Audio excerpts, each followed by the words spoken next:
बायगोन बेलेग गानगोन आं गिले 100-200 जाय बायगोन आं बेलेग गाना आरो दा गानथ'ला गानगोन न'आव थाबाथाय गानसिगोन बे बेलेगाव थांबाथाय एसे लाजिनाय मोनो आं दा थुदो दिनै गुमैखौ लोगो मोनबाय जोबोद इन्ट्रेस्ट जालायबाय आरोना सिक्किम बेरायदोंमोन जों बाक्सा क'क्राझार फैबाय दिनैसो लोगो मोनबाय गुमैखौ सिमोनसापुरियाव आरो सानसेल'सो जाखाबायना आं फैनाया मैया फैबाय ओमफ्राय दिनै लोगो मोनबाय थांनि र' एसे सिख्लाफोर दं सिगाङाव बिराद मोजां मोजां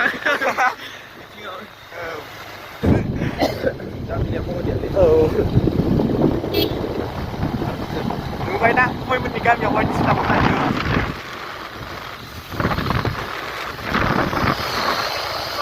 स्पिडआव थांनो गाइस थ' बे टमटमखौ होसोनि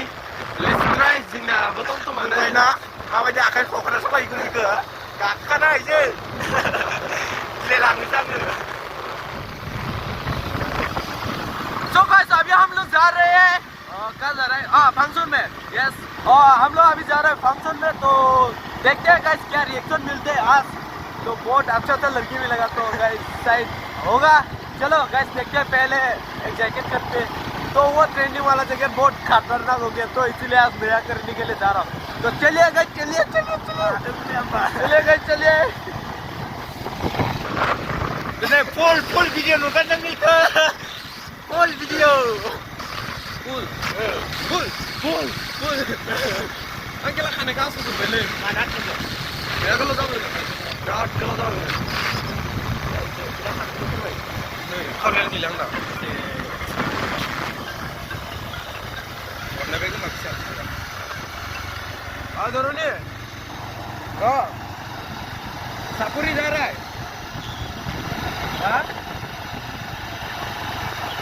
तुम लोग आओ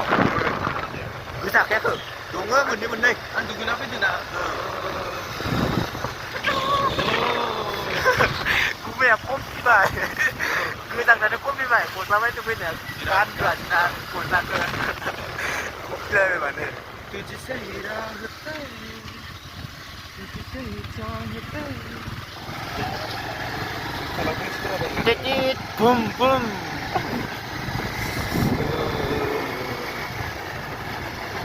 लकायसिम थांबाय दं आरो दा आवार निजेन सापरि मोनफैबायानो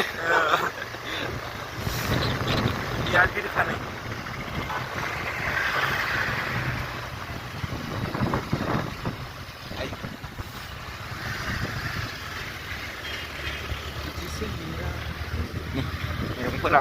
मैगं फाननायफोरा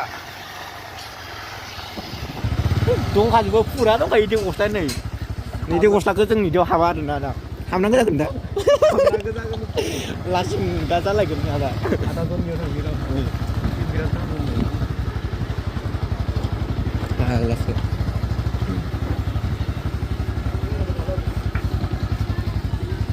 नै बिदिल' स्टिल गोजा बिदि स्टिल गोजा हालासो नायबाय दं नै जोंहा गुमैया जिरायनोसै ना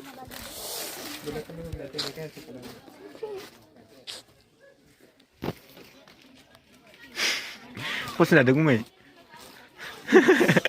आसिखोन्दाखौसो मोनबाय दं बेलेग खालारखौ दाय गुमैखौ समायखौ नायदो देलाय बेलथायलाय गुमै खिथुमथिं नै समायखौनो जाबाय खिथाहरदोलै नायनो